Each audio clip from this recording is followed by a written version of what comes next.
Okay. Give me a second, guys. I've just shotgunned all 13 episodes of this. I need a breather. Alright. So Marvel have had a pretty good run on Netflix. I remember back all those years ago when they put out Daredevil and basically said, wait, nerds like this stuff? So they followed up with Jessica Jones and another season of Daredevil, and they were like, nerds really like this stuff. So now they've probably got like 50 in the pipeline that are slowly cooking to be released to the ravenous hunger of nerds. And the first of which was just released, Luke Cage. So Luke Cage is basically a guy who you'd almost certainly recognize from Jessica Jones. And if you don't, tough luck. But yeah, he's basically this guy with super strength and indestructible skin. That's it. That's as much as I knew going in. So with all that, let's get this review on the road.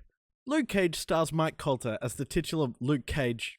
I feel like I'm going to be saying that a lot. Along with a full cast of leading and supporting characters such as Marshala Ali, butchered, Simone Missick, butchered, Alfred Woodard, probably butchered, and of course, Rosario Dawson. Now for starters, all of these guys are great. Everyone on the cast, at some point or another, gets an interesting or fun thing to do, and you never feel like any of them are unnecessary.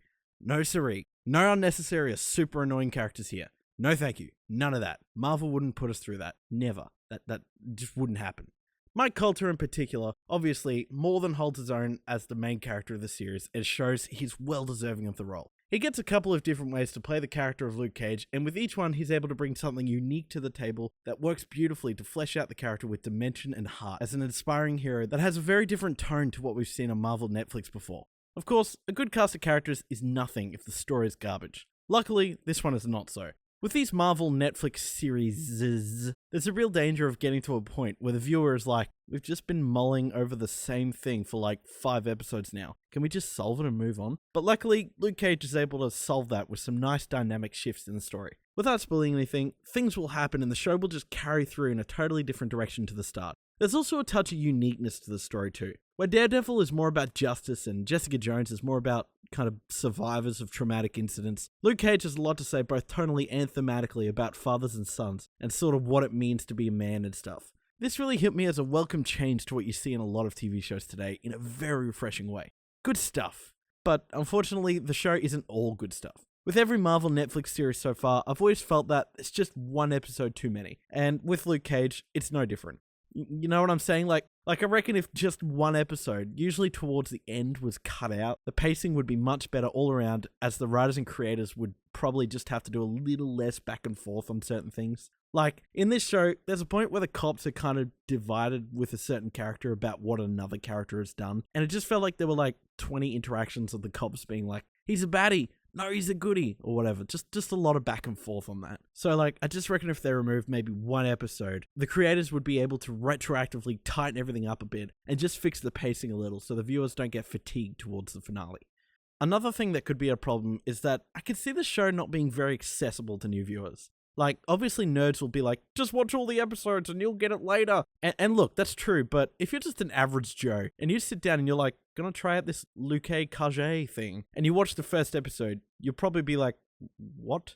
How does he powers? What is this? Especially if you haven't seen Jessica Jones. Once more, without spoiling anything, there's a thing that happens in Jessica Jones that's pretty important to Luke Cage's character in this show. So I just feel like if you can't keep up with the hundreds, presumably thousands of hours of content that Marvel have pushed out, then you've kind of been left in the deep end of your swimming pool without any floaties.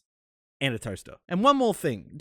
Jeez, now I just sound like I'm only talking about negatives, but I did think the show was really good. But none of the villains were particularly interesting. Look, maybe you're a diehard fan of Luke Cage. You literally breathe this stuff, and like, the show has done everything to the letter. But for me, a guy who knows next to nothing about the Luke Cage comic, I just didn't find any of the villains, bar one, of any interest. They were just kind of, this is the gangster guy. This is the other guy, guns and stuff. You know, there weren't really any antagonists that could quite compare with the likes of a Fisk or a Purple Man or whatever. I don't know. Still a great show. Like I said, it has a good cast with a great leading actor, a main story that doesn't get too stale, and good tonal messages that I believe could have a good effect on young men today. There's a few problems with the pacing, accessibility, and there's not much going on for the baddies, but Luke Cage has more than enough positive stuff going for it that should hopefully keep you watching it. I mean, if you have Netflix, it's pretty much free, so why not? It's good stuff. Good stuff. Thanks for watching, guys. Hope you enjoyed. If you did, you know what to do. This whole 2 videos in 1 week thing isn't actually a thing, so I should be back to putting out videos on Thursday night / Friday morning this week coming. So what did you think of Luke Cage? And what is your favorite Marvel Netflix series? Let me know down below. Thanks everyone. Jay Grizzle out.